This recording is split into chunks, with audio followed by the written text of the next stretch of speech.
Chers frères et sœurs, la jeunesse, chers écouteurs, on voudrait dans ce vidéo penser à deux expressions, secours et espérance. L'année 2022 est passée et on est entré dans une nouvelle année 2023. Quel était votre secours, votre espérance dans l'année 2022? Et quel était ça pour l'année qu'on vient de rentrer? On voulait regarder dans le psaume 146, les versets 5 et 6, sur les deux mots, secours et espérance. Psaume 146, verset 5.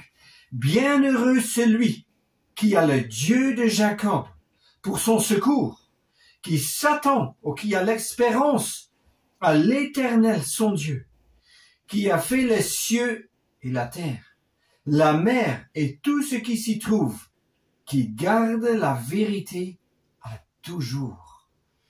Bienheureux, c'est l'expression ici dans ce psaume 46 qui commence avec « Mon âme loue l'Éternel ». Ce sont les 5 derniers psaumes dans le livre des psaumes qui commencent et qui, à la fin, mentionnent « Mon âme loue l'Éternel ». Et bienheureux, c'est la plus haute forme d'être heureux. Et qui est bienheureux? C'est mis dans le verset 5. Bienheureux, celui qui a le Dieu de Jacob. Le Dieu de Jacob. Mais qui est Jacob?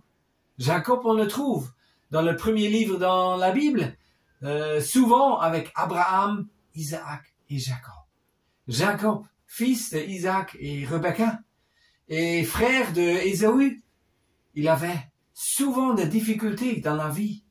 Avec son frère, il devait partir. Il avait souvent des difficultés dans la famille, avec les enfants, et aussi avec Laban, où Jacob travaillait pour Laban. C'était pas facile. Nous voyons ces points, et c'est aussi souvent dans notre vie quotidienne qu'on a des questions, des difficultés. Mais Jacob était un homme de Dieu. On voit dans Genèse 28 que le soleil descendait dans la vie de Jacob. Il allait une vie pour lui-même. Il essayait toujours de trouver des solutions lui-même. Mais dans Genèse 32, on voit le soleil se monte dans la vie de Jacob. Jacob avait mis son espérance, son secours sur Dieu. Et Dieu, il mentionne le Dieu de Jacob. Dieu de Jacob. Quel grand Dieu nous pourrons nous connaître.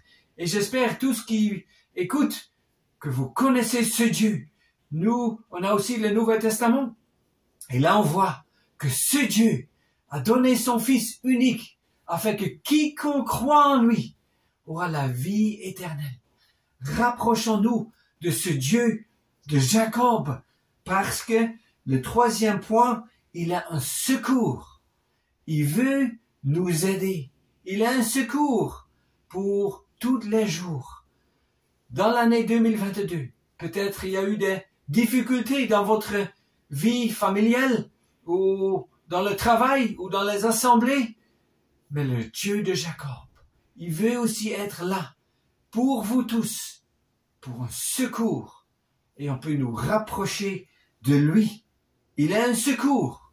Et le quatrième point, c'est qui s'attend à l'Éternel.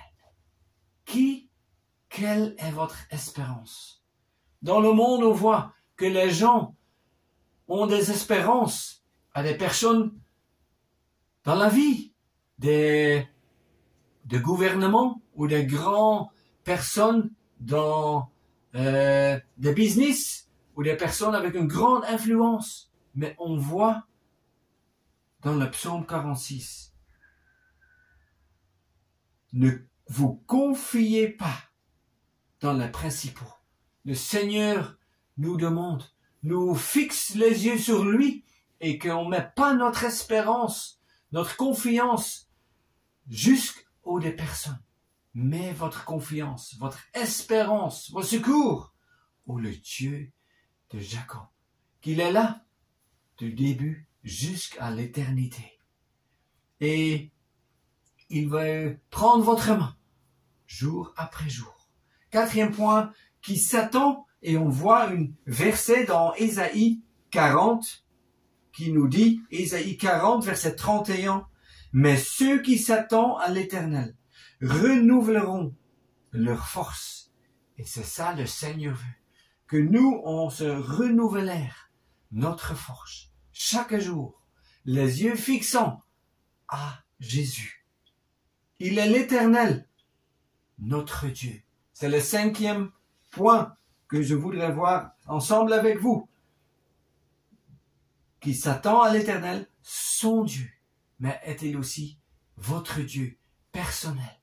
La vie est courte. On voit ça dans le psaume 103 qui dit, psaume 103, verset 15, « L'homme, ses jours sont comme l'herbe.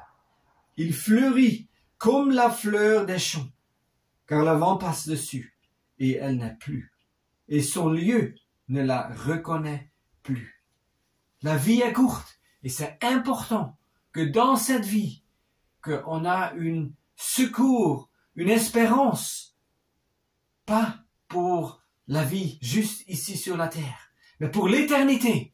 Et c'est le Seigneur qui nous invite à croire en lui, le Dieu tout-puissant, le Dieu créateur. C'est le sixième point. Il est le créateur. Colossiens 1, verset 16 nous dit qu'il a créé toutes les choses. Crois en lui, le créateur. Mais il a aussi le soutien, le septième point, le soutien de toutes choses.